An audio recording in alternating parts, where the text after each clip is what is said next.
ख्याति का मूल्यांकन, वैल्यूएशन ऑफ गुड।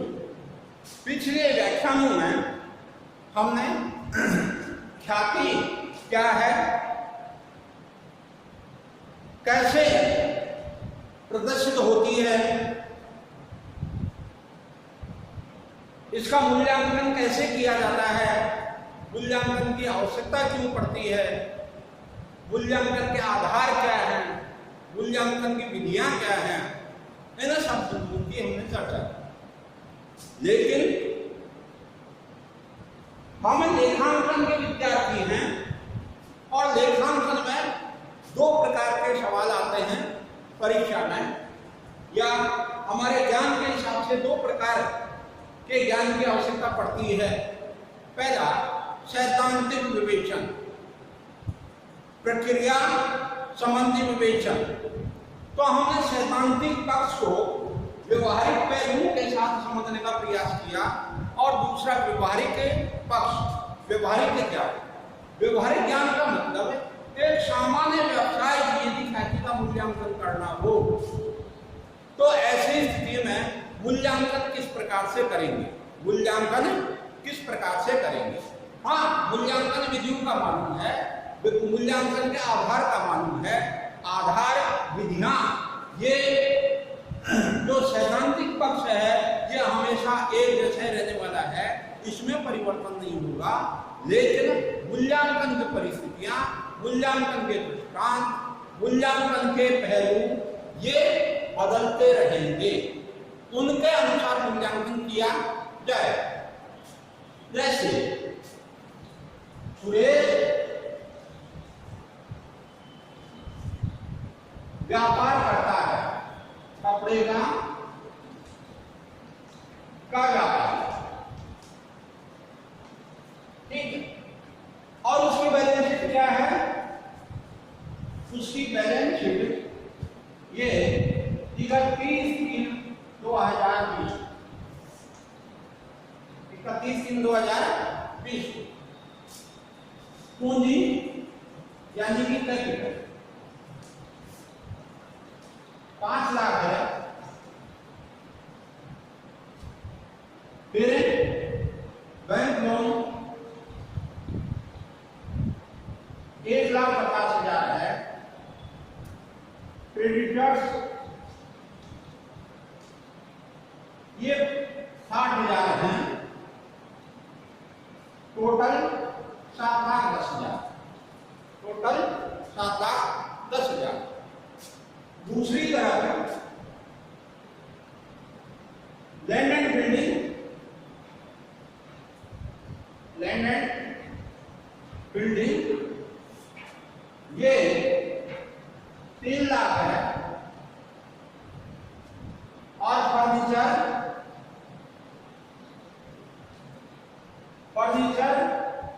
1 लाख रुपए है। स्टॉक 1,60,000 है। डेटर्स 90,000 है। और cash and bank, cash and bank ये कितना?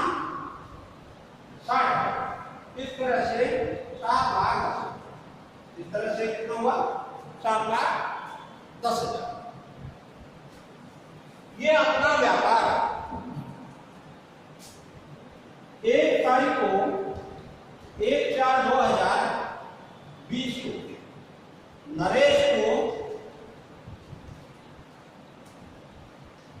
को बेच रहा है।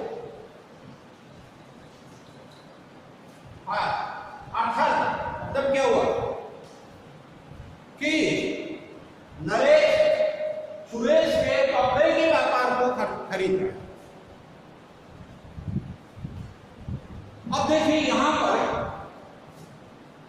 तो जो संपत्ति और दायित्व ले रहा है उसका भुगतान करना पड़ेगा। उसकी एक भिन्न प्रकार की और सामान्य प्रक्रिया है कि मान लीजिए लैंड एंड बिल्डिंग का मूल्यांकन 4,50,000 रुपए होता है। फर्नीचर 80,000 रुपए माना जाता है। बाकी पुस्तक मूल्य पर मानी जाती है। तो इनके हिसाब से कम कर देगा, यानी 3 लाख की जगह 4,50,000, 1 लाख की जगह 80,000, बाकी फिगर एलईडी ये जोड़ दिए जाएंगे और इनमें जो दायित्व हैं वो बढ़ा दिए जाएंगे और बाकी जो बचेगा वो व्यापार का। लेकिन जैसा कि अपन ख्याति के मूल्यांकन में अब तक पढ़ते आ रहे हैं, व्यापार की प्रतिष्ठा, व्यापारी की प्रतिष्ठा, व्यापार में प्रचलित ब्रांडों की प्रतिष्ठा, स्थान विशेष की प्रतिष्ठा, व्यवहार की प्रतिष्ठा, इनकी वजह से लाभ कमाने की जो स्थिति है वो सामान्यतः भिन्न होती है।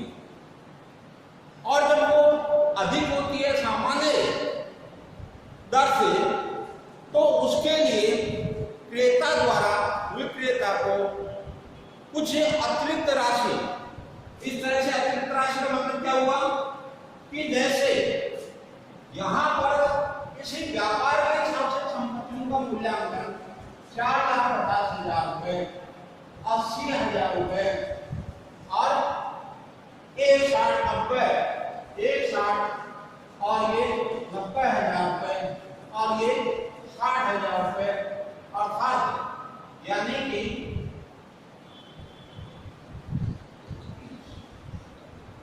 8,40,000, 8,40,000 और उसमें से घटा दीजिए क्या, एक बैंक लोन और दूसरा क्रेडिट कार्ड, यानी कि 1,50,000 और 60,000 अर्थात 2,10,000। इस तरह से कितना 6,30,000 रुपये ये संपत्तियों के बदले चुकाएगा।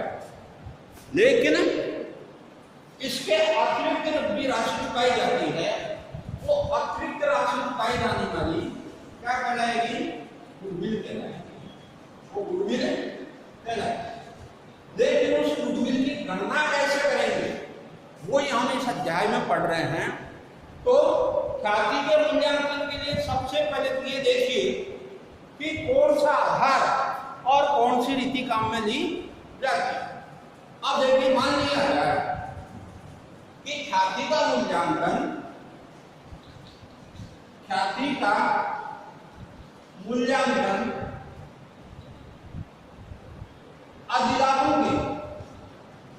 अधिलाभों के 5 वर्षों के क्रय के आधार,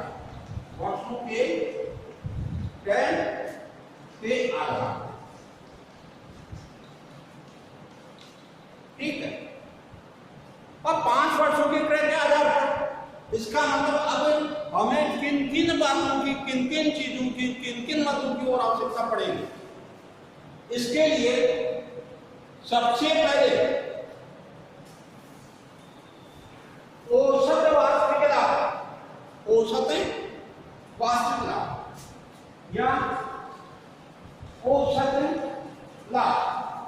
तो औसत लाभ किस रूप में मिलेंगे, 2 प्रकार से मिल सकते हैं कि व्यापारी के पिछले वर्षों के लाभ औसतन 4 लाख या 2,50,000 थे, 2,50,000। दूसरा तरीका क्या कि पिछले 5 वर्षों के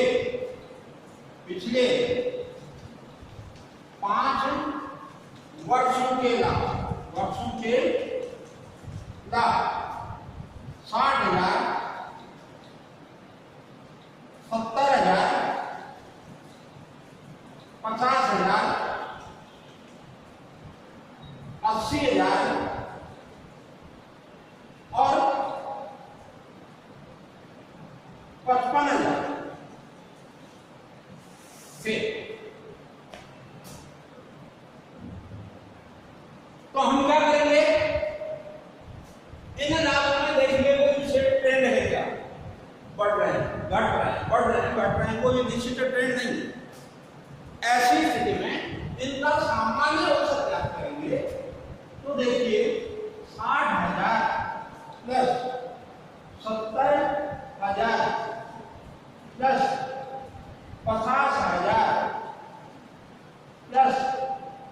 80,000 प्लस 55,000 बटे 5।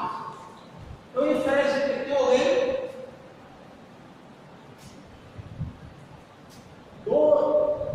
3,15,000 बटे 5।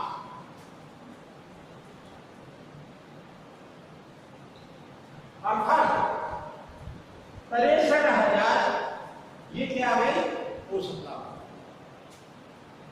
अब ख्याति का मूल्यांकन अधिलाभों के 5 वर्षों के क्रय के आधार पर करना है। तो अधिलाभ कैसे ज्ञात करते हैं? अधिलाभ ज्ञात करने के लिए औसत लाभों में से सामान्य लाभ घटाते हैं। घटाइए सामान्य लाभ, सामान्य लाभ। अब ये देखिए सामान्य लाभ क्या है?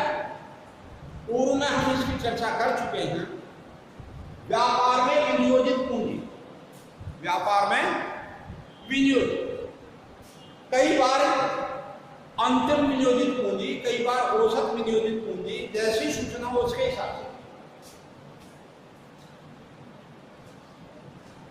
अंतिम विनियोजित पूंजी, विनियोजित पूंजी और सामान्य प्रत्याय दर, सामान्य प्रत्याय दर, इस आधार पर सामान्य लाभ ज्ञात किए हैं।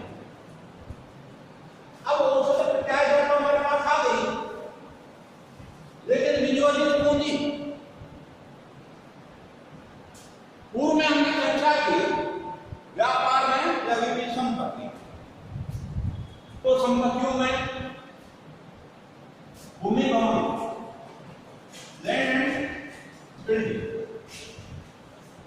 ये कौन से मूल्य पर? पुस्तक मूल्य 3 लाख है, लेकिन हम 4,50,000 इसका पुनर्मूल्यांकित मूल्य देंगे, वसूली मूल्य देंगे। ऐसे ही फर्नीचर, पुस्तक मूल्य 1 लाख है, लेकिन वर्तमान मूल्य कितना है? 80,000। बाकी स्टॉक और रिटर्न